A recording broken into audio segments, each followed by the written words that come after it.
Səlcuq İmperiyası. Türk dövlətinin Səlcuqları. Yeni bir dövrə başlayırıq. Qeyd edin bunu. Klassik feodalizm. Feodalizmin yeni bir mərhələsidir. 11-ci, 15-ci əsrlər. Tarixin yeni bir bölməsidir. Klassik feodalizm dövrü. Klassik feodalizm tarixində yaranmış ilk dövlət Səlcuq İmperiyasıdır. Erkən feodalizm neçənci əsrlərdir? 3-cü, 11-ci əsrlər erkən feodalizm idi, yadınıza düşürsə.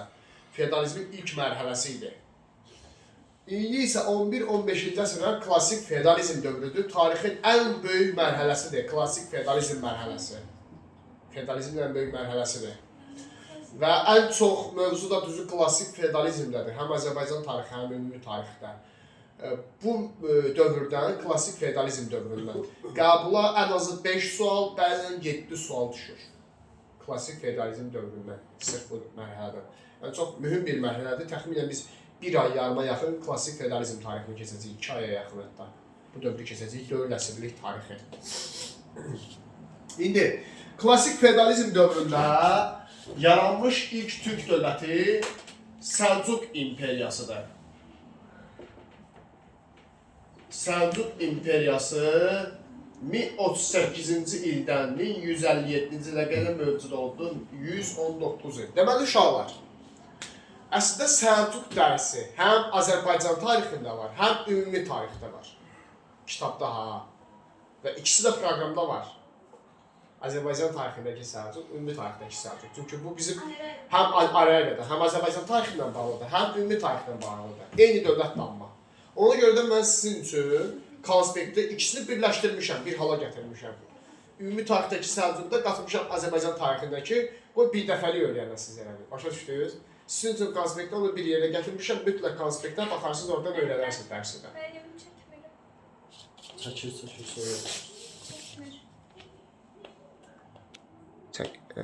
Çəkir axı, hə. Deməli, 1038-ci ildən 1157-ci ilə qədər Səlcuq dövləti mövcud olub. Dedik, uşaqlar, konspektdə ikisi də qatmışam bir-birinə mən. Ümumi bir Səlcuq eləmişəm. İndi, Səlcuq bəy o sülaləni yaradıb. Bu sülaləni yaradıb Səlcuq bəy gəlib İran, Mərkəzi Asiyadan İran tərəfə, öz tayfalarıyla, tərəfdarlarıyla bir yerdə. Bunlar hələ tayfa olanda, bunların tez-tez Bizans ərazisinə, Azərbaycan ərazisinə hücumları var idi. Hələ dövlət olmamışdan qabaq. Səlcuqun da 2 oğlu olub. Biri Çağrı bəy, biri də Toğrul bəy. Böyük qardaş Toğrul bəy Səlcuq dövlətini yaradacaq, öz tərəfdarlarını toplayacaq başına. Və dövlətin banisi olacaq Toğrul bəy. Hakimiyyət dövrü olacaq 1038-1063-cü illər. 15 il Səlcuq dövlətini idarə eləmişdi. Toğrul bəy 1038-ci ildən 1063-cü ilə qədər hakimiyyətdə olmuşdu. Səlcuq dövlətini yaradıb. Deməli, Səlcuq yaratmayıb ha dövləti. Toğrul yaradıb. Atasının adını qoyub dövlətə. Başa düşdünüz? Atasının adına dövlət yaradıb. Toğrul bəy 1038-ci ildən 1063-cü ilə qədər. Paytaxtları qəşəng illərindən öyrənirsiniz. Birincisi Nişapur. 1038-ci ildə dövlət yarananda ilk paytaxt olub Nişapur şəhəri. İkincisi olacaq Rey 1043-də. Üçüncüsü olacaq İsfahan. İndidən deyirəm, kitabdan dərsi oxuyanlar üçün. Bunu 1072 yazıblar kitabda. İsfahanın paytaxt olmasını. Rahat olsun deyə 1073 öyrənin. İcazə verirəm, problem olmayacaq. Deməli, Nişapur, Rey, İsfahan, 3 dənə paytaxtı var, illərindən öyrənirsiniz. 1038 Nişapur, İran tərəfdə yaradıb dövləti. Sonra elə Rey, yenə İran tərəfdə paytaxtlara köçürüb, axırda isə İsfahana köçürülüb paytaxt 1073-cü ildə. Dövlətin paytaxtı. Dövləti yaradıb Toğrul bəy. Baxın, Sultan Toğrul demirəm, Toğrul bəy deyirəm, 1038-ci ildə Nişapurda. Toğrul bəy dövləti yaradır. Bunların da ən böyük düşməni kimdir? İrandır da, İranla xəritədə bilirsiniz də, Əfqanistan yanaşı ölkələrdir, yaxın ölkələrdir, sərhəddirlər. O dövrdə də Əfqanistanda hansı dövlət var? Qəznəvi dövləti var, düzdürmü? Ona görə də Qəznəvilərlə müharibə aparacaqları 1040-cı il Dəmdənəkan döyüşü. Bunu biz Qəznəvi tarixində də demişdik, düzdür? Hə, Səlcuqlar qalibdir. Bəli, biz bunu Qəznəvi tarixində də demişdik. Səlcuq dövləti tarixində də qeyd edirik bu hadisədən. 1040-cı ildə Dəndənəkan döyüşündə Qəznəvilərlə Səlcuqlar qarşılaşırlar. Tarixdə çox əhəmiyyətli bir döyüş sayılır bu. Niyə? Deyir, iki türk və müsəlman dövlətinin qarşıdurmasıdır. Qəznəvilər türkdür, həm də müsəlmandır. Səlcuqlar türkdür, həm də müsəlmandır. Qarşılaşırlar, burada Səlcuqlar qalib gəlir Qəznəvilərə. 1040-cı il Dəndənəkan döyüşündə Səlcuqlar Qəznəvilərə qalib gəlir və Səlcuqlar Qəznəvilərə qalib gəlir. Qəznəvi süquta uğramır da, Mahmud Qəznəvi də ölmüşdü. Biz demişdik, ona görə Qəznəvi dövləti zəifləmişdi müəyyən qədər. Amma Qəznəvilər süquta uğramasında daha da zəifləyirlər. Və Toğrul bəy bu döyüşdə qalib gələndən sonra 1040-cı ildə bir Mərv qurultayı keçirir. Məşhur bir hadisədir. Mərv qurultayı. 1040-cı ildə Mərv qurultayı keçirilir. Mərv qurultayına görə Sultan titulu alır. Toğrul. Olur Sultan Toğrul. Başa düşdünüz?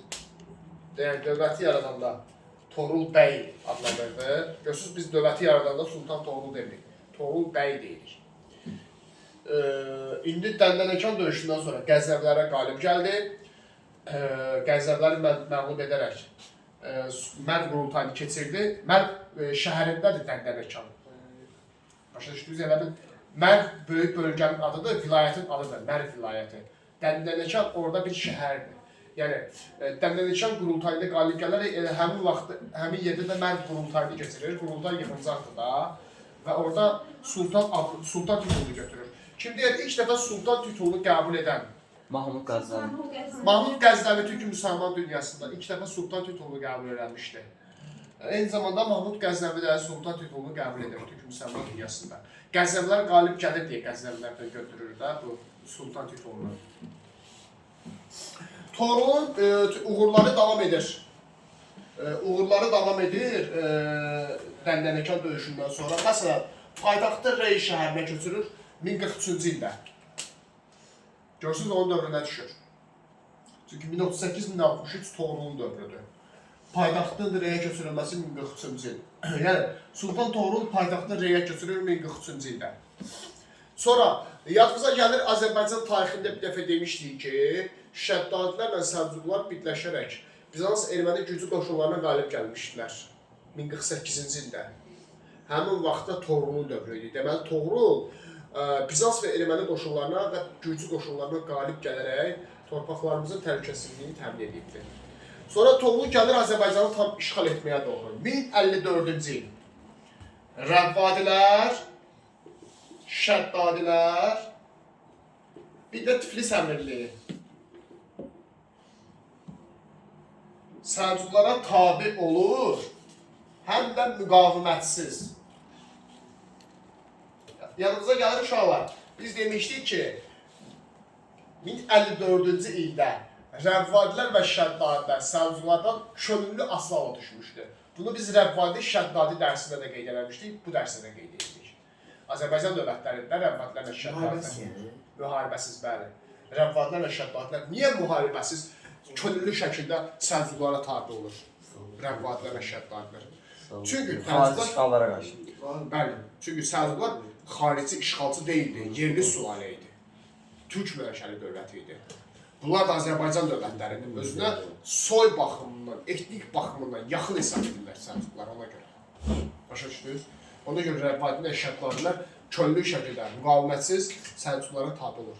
Bunlar bu dövrdə Rəvvadi hökmdarı kimi idi? Rəssistan. Şəddadi hökmdarı. Əl-Rəssan Şavur. Bu onun Toğrulun hərbi uğurları bununla da bitmir. Hələ Toğruldayıq. 1055-ci ildə Bağdadı tutur. Bağdad hansı dövlətin paytaxtıdır? Ərəb xilafəti. Deməli, Abbasiləri tabidir.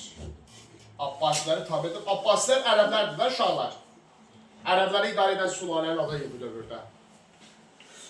Abbasilər sülaləsi. Abbasiləri tabidir ərəbləri. Görün, ərəblər nə qədər zəifləyirlərsə, bizi işğal edən ərəblər, 3 qitədə mövcud olan ərəb xilafəti. Görün, nə qədər zəifləyiblərsə, 1055-ci ildə Səlcuqlardan asılı hala düşürlər. Bu da olur Toğrul bəyin dövrü. 1063-cü ildə Toğrul bəy dünyasını dəyişəcək. Başa düşdünüz? 1063-də Toğrul bəy dünyasını dəyişəcək, Sultan Toğrul. Yəni dövründə çox ciddi uğurlar var. Ayxan gedirsən sən? Oxuyaq dəstən qalın özün. Oxuyub testi işləyəcək. Çətinlikdə olsa soruşarsan. Bax, mütləqa. Hər dərs baxacağım. Sultan Toğrul ölür 1063-də. Sultan Toğrul ölür 1063-də. Toğrulun ölməsindən sonra taxta çıxır Alparslan. 1063-1070. Onun oğlu. 1063-1072 Türk dünyasında çox məşhur şəxsdir Alparslan. 9 il Səlcuq dövlətini idarə edilmişdi Alparslan. 1063-dən 1072-ci ilə qədər. Rəvvadilərə bu sondur. Toğrulun dövründə fikir verilirsə Səlcuq dövləti yarandı və gücü artdı. Yəni Rəvvadiləri tutdu, Şəddadiləri tutdu, hətta ərəbləri tutdu. Toğrul Tiflis əmirliyini tutdu, Qəznəvləri məğlub elədi. Düzdür, onu sübuta uğratmır, amma məğlub edirlər. Bu uğurlar Alparslan dövründə də davam edir, hətta daha da artır baş verir. Alparslan dövründə 1066-cı il Şirvanşahlar tabe edilir. Şirvanşah tabe edilir. Fikir verin uşaqlar. Şirvanşahlar da Azərbaycan dövlətidir də, bizim dövlətdir. Rəvvadi Şəddadi kimi. Amma Rəvvadi Şəddadini tutmuşdu 1054-də Toğrul, aslı hala salmışdı. Deməli Şirvanşah qalıbmış. Şirvanşahı 1066-da Alparslan tabe edir. Amma müqavimət göstərir Şirvanşahlar Səlcuqlara. Halbuki Şəddadi ilə Rəvvadilər Səlcuqlara müqavimətsiz tabe olmuşlar, biz demişdik. Amma Şirvanşahlar müqavimət göstərir. Məğlub olurlar və Yevd Alparslan onları tabe edir, Azərbaycan tamamilə işğal edir. Səlcuqlarla. Deməli Səlcuqlar Azərbaycanı işğal ediblər. Şirvanşahların tutulması 1066-da. Rəvvadilərə sondur. Və 1065-də Rəvvadilərə son qoyub. Rəvvadiyə son qoyur Alparslan. Yəni, nə deməkdir bu? Tamamilə dövlətin sübutu uğradır. Dövlətin daxili müstəqilliyinə tamamilə son qoyur Alparslan. Fikir verin uşaqlar. Rəvvadiləri aslı hala salan kimi idi? Toğrul 1054-də. Aslı hala salmaq nədir? Yəni dövləti tam sübuta uğramırsan da, o dövlətdən sadəcə vergi alırsan, buna deyilir aslı hala salmaq. Amma dövlətə son qoyub Alparslan 1065-ci ildə. Gördünüz fərqlərdir. Biri var aslı hala salmaq, bir də var tamamilə sübuta uğratmaq. Aslı hala salmışdı Toğrul 1054-də Rəvvadiləri, amma sübuta uğratdı Alparslan 1065-ci ildə. Buraya baxın da. Dinliydi dərsi. 1065-ci ildə Alparslan son qoyur. Görürsünüz fərqini. Toğrul aslı hala salıb, Alparslan isə tamamilə son qoyur. Bax, onları qatmayın, illərin önəyə. Alparslanın dövründə ən böyük uğur nədir? Malazgirt döyüşü. Malazgirt döyüşü. 1071-ci il. Türk müsəlman dünyasında çox məşhur bir hadisədir. Malazgirt döyüşü Bizansla Səlcuq arasında baş tutacaq Malazgirt döyüşü. Bilirsiniz ki, Bizans da böyük imperiyadır, qüdrətli imperiyadır. Biz Bizansı keçmişik, 1000 ildən çox mövcud olan bir imperiyadır Bizans. Romanın davamçısıdır Bizans. İki dənə qüdrətli imperiya qarşılaşırlar, Bizans imperiyasına, Səlcuq imperiyası 1071-ci ildə. Normalda hamı üstün tərəf kimi Bizans'ı görürdü də, hərbi qüdrətinə görə, böyüklüyünə görə. Səlcuqlar qalib gəlirlər amma burada. Alparslan ən böyük uğuru Bizans'ı məğlub etməyidir. Malazgirt döyüşü 1071-ci il. Hətta Bizans burada çox ağır bir məğlubiyyətə uğrayır. Bizans imperatoru var idi, Roman Diogen əsir düşür Səlcuqlara. Və Şərqi Anadolu keçir türklərin əlinə, yəni Səlcuqların əlinə. Şərqi Anadolu torpaqları həmişəlik türk torpaqları olur. Elə bir əhəmiyyətli nəticəsi var Malazgirt döyüşü. Başa düşdünüz? Və Bizans Səlcuqlu asala düşür. Görürsünüz Səlcuqların hərbi qüdrəti nə qədər artır. Hətta orada maraqlı bir şey var. Deyir ki, necə olur ki, Alparslan qalib gəlir Malazgirt döyüşündə. Çünki Bizans kimi bir imperiyanı məğlub eləmək asan məsələ deyil.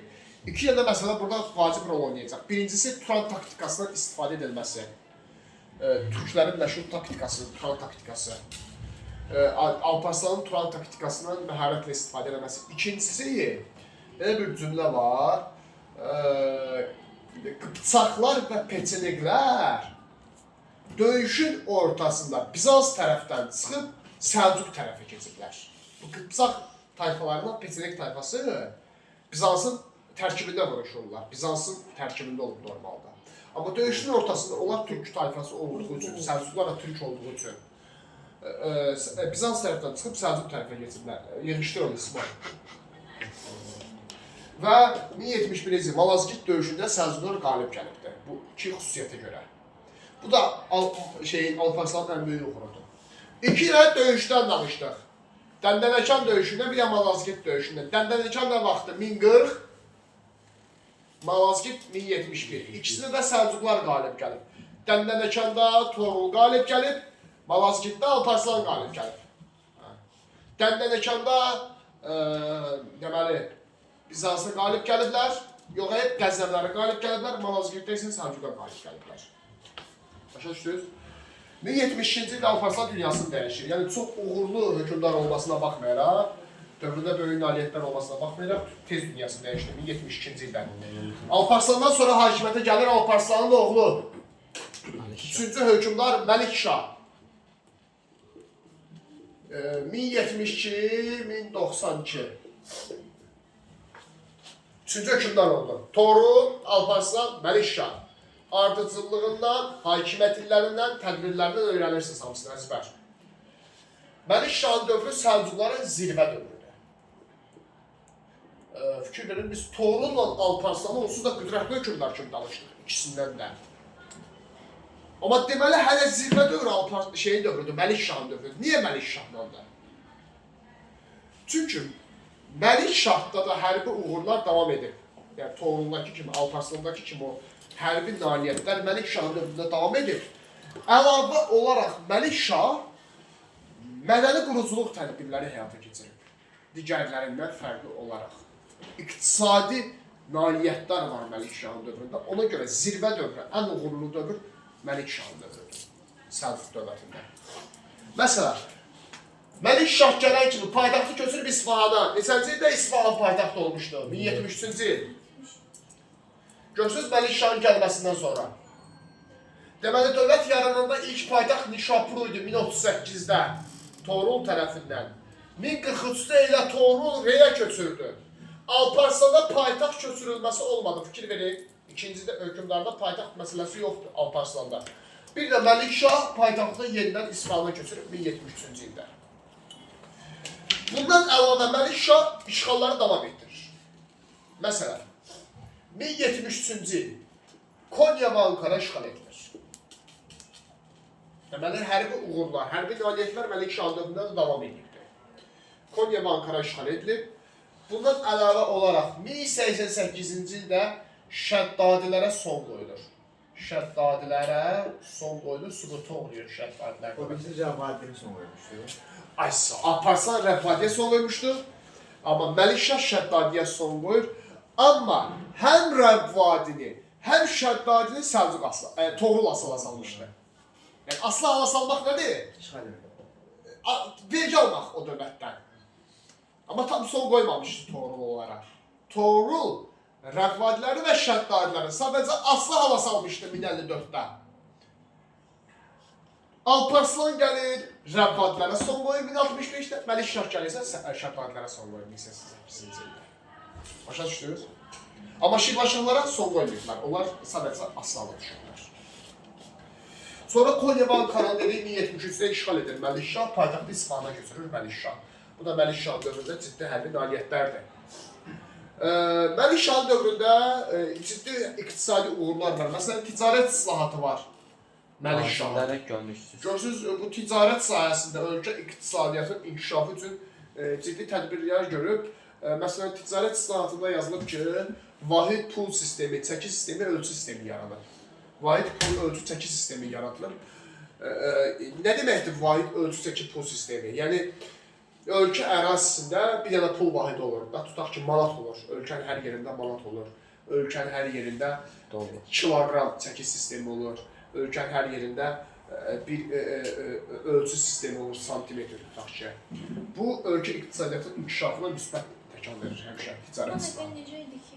Onun əvvəl tutaq ki, Bakıda manatdır, Lənkəranda başqa bir pul vahididir. Tutaq ki, deyirəm də indi.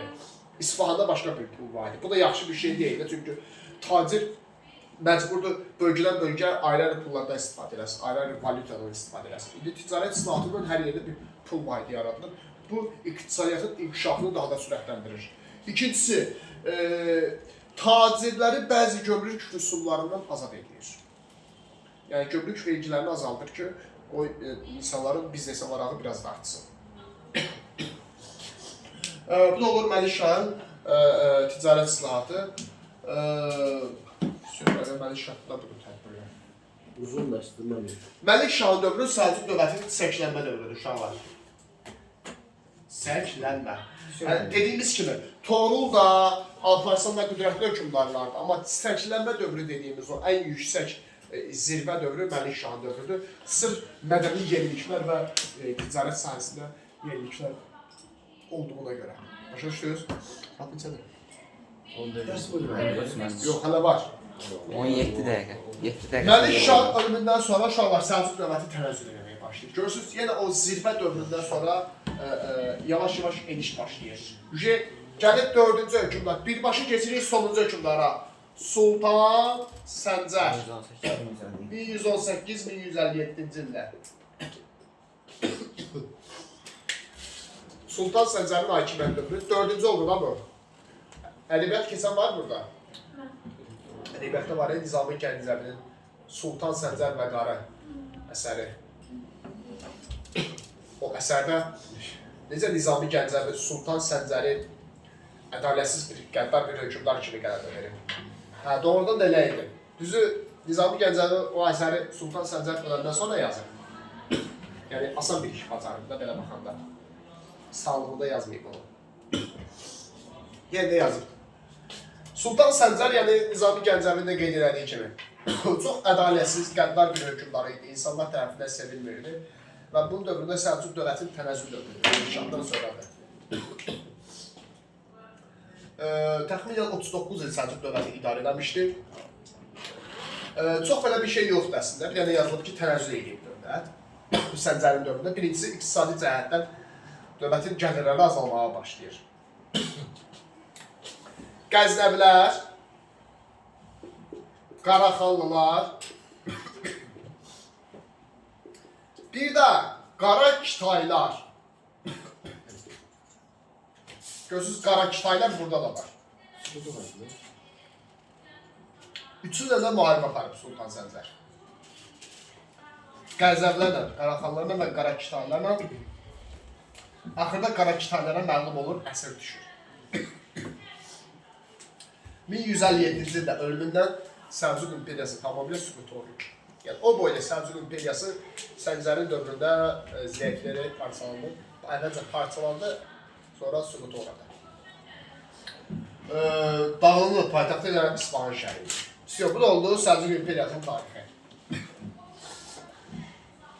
Sual olan, çətinlik olan qaldı. Qarakitay ilə müharibə apardı, sonra mənim süqut uğrandı. Hə, Qara Kitaylarla müharibədən sonra süqut oluyor. Belə Qara Kitaylar tərəfindən əsir düşür. Qara Kitaylara.